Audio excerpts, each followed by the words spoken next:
जोहार द भारत मित्र देख रहे हैं आप। मेरा नाम अभिषेक है और हमारे साथ रंजीत है। और एक बहुत महत्वपूर्ण घटनाक्रम है, जिस घटनाक्रम के बारे में चर्चा अभी हम लोग करने वाले हैं।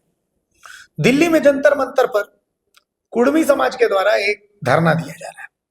धरना किस लिए है? धरना इसलिए है कि वो एसटी में कुर्मी समाज का इंक्लूजन मांग रहे हैं, केंद्र सरकार तक अपनी आवाज पहुंचाना चाहते हैं। झारखंड से एक गाड़ी भर करके कुर्मी समाज के जो सदस्य हैं वहां पहुंचे, संख्या बल के आधार पर भी केंद्र सरकार को अपनी बातों को सुनाना चाहते हैं। पक्ष ये 1950 तक 6 दिसंबर 1950 तक इनका कहना है कि हमें शेड्यूल ट्राइब में रखा गया था, लेकिन उसके बाद एक साजिश के तहत स्पेलिंग मिस्टेक दिखा करके और उसके बाद हमें कुर्मी से कुर्मी बना दिया गया, जो बिहार वाले कुर्मी है, और उसके बाद हमें एसटी से बाहर कर दिया गया। ये इन लोगों की मांग है। तो जो वीडियो आप, जो फोटो आप देख रहे हैं, असल में ये दिल्ली का ही है, लेकिन इस बीच रांची में और झारखंड में एक बहुत बड़ा घटनाक्रम हुआ है। क्या हुआ? जेल के एम की नेत्री है निशा भगत। निशा भगत चर्चा में आई थी। बिरसा, जो भगवान बिरसा की जन्मस्थली, उसके पीछे में जमीन का कुछ टुकड़ा है, तो वहां पर कुछ क्रिश्चियन परिवार रहते हैं, आदिवासी परिवार। वहां जमीन पर सरना झंडा उन्होंने लगाया हुआ है।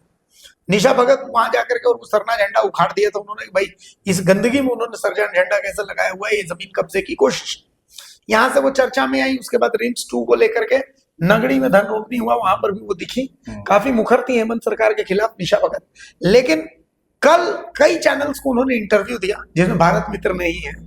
तो इसमें उन्होंने कहा कि भाई, कुर्मी समाज रेल रोके, जहाज रोके, बस रोके, एसटी का दर्जा उनको नहीं मिलेगा, क्योंकि वो आदिवासी, वो ट्राइब नहीं है। निशा भगत का ये पक्ष है। और जिसके बाद जयराम महतो सुबह में पोस्ट करते हैं कि उनकी तबीयत खराब हो गई है, अस्पताल में एडमिट है, पानी चढ़ रहा है। लेकिन अचानक से फिर एक लेटर आता है, जो चिट्ठी आप देख रहे हैं। निशा भगत को 6 साल के लिए पार्टी से निष्कासित किया जाता है और कहा जाता है कि उन्होंने भावनाएं आहत की हैं, कुर्मी समाज की भावनाएं आहत की हैं। अब इसका इम्पैक्ट बहुत दूर तक रहने वाला है। पहले रंजीत जी हमारे साथ हैं। रंजीत जी, 2 चीजें। एक तो जयराम महतो चूंकि कुर्मी समाज के लोग जो रवाना होता है, जो बस, उस बस को हरी झंडी दिखा करके रवाना करते हैं, तो एक बात तय हो जाती है कि वो कुर्मी समाज के लिए एसटी का दर्जा मांग रहे हैं। और ऐसे में अब निशा भगत को पार्टी से निकाल दे करके ये भी तय कर दिया जयराम ने कि जयराम की पहली प्राथमिकता कुर्मी समाज। देखिए, जैसे ही पार्टी का गठन हुआ तो बहुत सारे मुद्दे जो है उस पर पार्टी, किसी भी पार्टी को अपना स्पष्ट मत देना पड़ता है। तो जब पार्टी का गठन हुआ तो ये बात यह आई कि क्या इस टॉपिक पे क्या करना है। अभी तक हम लोग को कुछ क्लियर पता नहीं चल पाता, ढुलमुल रवैया था। और जयराम ने तो सभी जगह अपना कैंडिडेट भी घोषित किया, आदिवासी समाज से भी घोषित किया, मुस्लिम समाज से भी किया, हर समाज से, और एक कोशिश बनाने की कोशिश की कि हम लोग जो है पूरे झारखंड की राजनीति कर रहे हैं। लेकिन हालिया जो 2-3 दिन में जो घटनाएं घटी है और जो चिट्ठी भी जो आया है, उसमें साफ मेंशन है कि कुर्मी समाज की भावनाएं जो आहत हो गई है, इसलिए पार्टी से निकाला गया है। लेकिन सवाल यह उठ रहा है कि कुछ दिन पहले निशा भगत जब, या जो आपने जो बताया, ईसाई समाज की भावनाओं के, हाँ, ईसाई समाज को वो कहती है, उनका कहना है कि वो भी आदिवासी में नहीं शामिल है। तो सरना वो धर्म जो मानते हैं सिर्फ आदिवासी वही लोग, रूढ़िवादी जो है। तो इसको लेकर जब विधानसभा जो मानसून सत्र चल रहा था, उसके दौरान जो मीडिया के लोगों ने पूछा था, तो जयराम ने स्पष्ट कहा था कि वो सब अपने समाज की बेटी है, सरना समाज की बेटी है, इसलिए वो मांग रही है, अपना कर रही है क्लियर, कर सकती है, वो उनका निजी है। हाँ, उसमें कोई, उसमें पार्टी की भूमिका नहीं है, उनका निजी मांग है। हाँ, निजी मांग है। और उस मांग से उन्होंने मना भी नहीं किया कि नहीं करना चाहिए, ना समर्थन किया, ना विरोध किया कि आप कर रहे तो करिए, कोई दिक्कत नहीं। लेकिन यह जो मांग है, यह भी तो निशा भगत की मांग है। निशा भगत की नहीं मांग है। कई आदिवासी संगठन अभी वर्तमान में है, कई बार इस चीज का विरोध कर चुके कई आदिवासी संगठन, सिर्फ निशा भगत नहीं, इकलौती नहीं है। कई आदिवासी संगठन के लोग जो है इस बात को नहीं मानते, और कई जो सक्रिय राजनीति में जो लोग हैं उससे भी इस चीज से इनकार कर चुके हैं। चाहे वो आपको जो ही मंत्री है वर्तमान में, शिल्पी नेहा तिर्की, वो बात कहे, चाहे कई लोग कहे, चमरा लिंडा कहे, तो कर चुके थे। अब लेकिन अब इसके बाद से तुरंत जो चिट्ठी निकल के आ गया, अब हो गया कि पार्टी से 6 साल के लिए उसको हटा दिया गया है। हालांकि इसको थोड़ा सा, अगर अपने समाज की अगर कुछ वो बात वो कह भी रही है, तो अगर आप लोकतांत्रिक पार्टी और पूरे राज्य का बात आप कहते हैं, तो उसको या तो इग्नोर किया जा सकता था, या पार्टी फोरम में रख के उसको चर्चा किया जा सकता था, उस पर क्या होना है क्या नहीं करना है। लेकिन अब यह स्पष्ट हो चुका है कि JLKM का जो लाइन है यह है कि कुर्मी को एसटी में शामिल करना, इसलिए कड़ा निर्णय लिया गया और तुरंत पार्टी से मतलब कारण बताओ नोटिस, अच्छा, मुझे लगता है कारण बताओ नोटिस वगैरह भी कुछ नहीं दिया गया, कुछ नहीं, सीधे अच्छा, सबसे शासित कर दिया इंटरेस्टिंग गया। चीज देखिए, अभी घाटशिला का उपचुनाव में फिर वहीं पर आ रहा हूँ, हाँ, जिसके लिए सबसे ज्यादा गालियां पड़ती हैं। हम्म, घाटशिला का उपचुनाव, अब घाटशिला का उपचुनाव में इस जो फैसला है, इसका इम्पैक्ट पड़ने वाला है। हाँ, हाँ, कुर्मी वोटर्स अब बोलेंगे कि नहीं नहीं, हमारी पार्टी हाँ, जेल के, जेल क्या है। ठीक है। हाँ, अब वो कुर्मी वोटर्स, हम्म, चूंकि कुर्मी वोटर का वोट हम्म, जेएमएम को भी जाता, बीजेपी को भी जाता, हम्म, लेकिन इस वोट बैंक में तो उन्होंने सेंध, अब जेएमएम का जो वोटर है हम्म। उसमें तो कम सेंध लगे, बीजेपी का जो वोटर है उसमें ज्यादा सेंध लग गए। हाँ, हाँ, जेल कैम तो पूरा आजसू का वोटर जो है जेल कैम की तरफ बहुत सारा शिफ्ट हो गया, और संथाल बीजेपी वोटर जो है वो तो अब हाँ, जेएमएम की तरफ शिफ्ट शिफ्ट हो हो गया। गया। हाँ, तो इसमें तब सीधा दो अब हो सकता है कि, और ये भी मान रहे हैं हम लोग, जैसे कल बोले कि हो सकता है कि बीजेपी के अलावा एक दूसरे नंबर पे जेल कैम आ जेल गया, के वजह। लेकिन जेल कैम का लोगों का मानना है कि नहीं, हम लोग घाटशिला चुनाव इस एजेंडा के बाद हम लोग जीत भी सकते हैं, हम लोग पीछे नहीं रहेंगे, हम लोग जीत जाएंगे चुनाव।